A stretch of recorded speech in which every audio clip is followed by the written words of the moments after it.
Welcome back. Colleges should be a place of enlightenment, but there have been disturbing incidents recently that reveal that on some campuses, racism still hides behind ivy walls.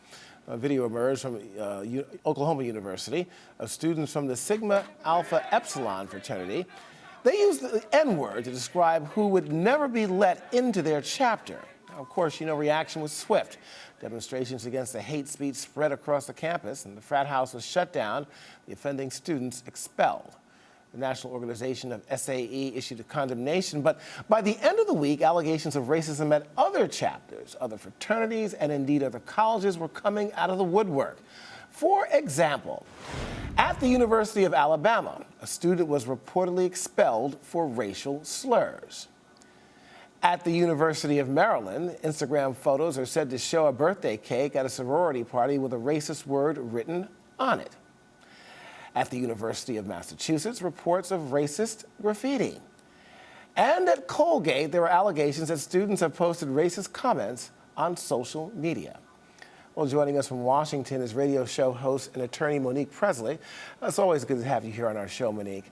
Let's start with those frat boys. I guess not exactly surprising. Fraternities and sororities are, after all, rooted in exclusion.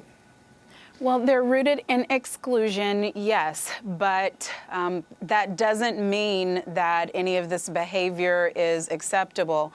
I can't say that it's shocking for the majority of people of color because we've been knowing for years and years and decades upon eons that racism hasn't gone anywhere. I think what surprised the most are people of majority who think that people are much further along than they actually are. Well, I'm glad that you mentioned that, Monique, because we look at some of these fraternities and sororities. You well know, as I do. I went to Purdue University. The Greek system is alive and well. It's a good system. We also know that a lot of the executives and corporate Fortune 500 companies come from people who are members of these fraternities. What does that say about where we are in terms of race in this country? Julian, isn't that the petrifying part of all of it? I've been listening to the discussions and following them.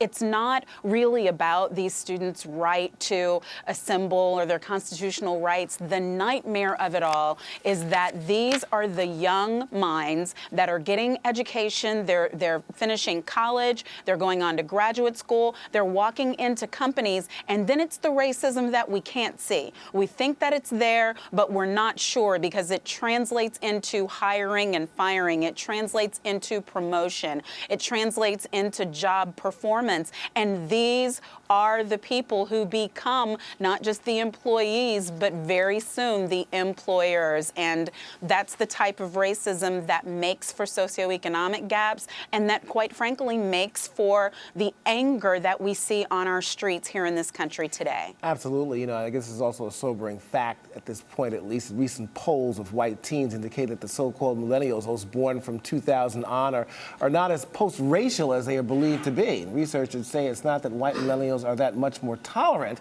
it's that they're more apathetic. And I don't really know why everyone was so excited about those numbers in the first place. They're not much better than prior year statistics for the boomers or for the Gen Xers. We're looking at a difference in 1 or 2 percentage points. And again, these millennials were raised by their parents. They were raised by their environment. So if you're coming up in an environment of people who have very strong racial biases, prejudices, are out and out racist, then that is not going to entirely miss the next generation. This is something that we have to keep digging on and digging in until we get to the root and get it out. Monique, it's very interesting. I was talking with some folks yesterday at my house. We were talking about the Obama administration and what his legacy may or may not be. And one person said something to me that was quite interesting. He said, I cannot wait until Barack Obama gets out of office. I said, why?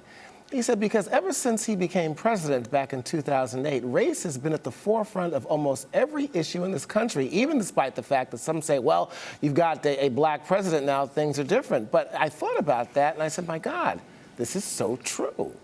Well, that's the very reason that I'm grieving the fact that the president is going to be out of office soon, because race needs to be at the forefront, because we're finding out that it's on the underbelly anyway. It's right there among us. The fact that we have the first African-American president, I think, did help to bring the issue to the forefront and to bring all of the hidden and latent biases to the fore. People's true opinions started to show, not just in regard to the president, but in regard to how we live our daily lives, how we work, how we assemble in church and in business and in community. And it's a necessary conversation. So I understand what your friend meant, but I guess I have the opposite point of view on what it'll mean going forward. Well, you know, the whole race, that there's a wound that has never been healed. There may have been a scab, but the scab is continuing to be picked. I hate to be that graphic on it, but, you know, of course, when we see this, racism is not limited to college students at all, or college campuses. Now, you know about this story recently that hit a host on the Spanish TV station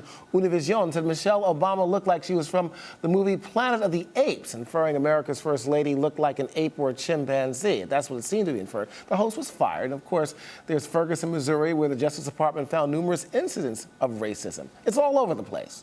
And can you imagine? These are the stories where people were actually either brazen enough or foolish enough or asleep at the wheel enough to actually say it out loud or to get caught on camera. What does that say about what's really happening behind the scenes? We can't govern what goes on in people's homes, Julian, so that's why we have laws in place. But I think what this shows us is that no matter how many laws we fight for and how many times we change the book, it doesn't govern thinking and it doesn't govern hearts. There has to be a real work done in this country in order to change what is the root of the problem. Okay, and we'll have to leave it at that word. Monique Pressley, as always, thank you for your insight. Thank you. All right. We have a lot more still ahead, so stay with us. A Rise Review. We'll be right back.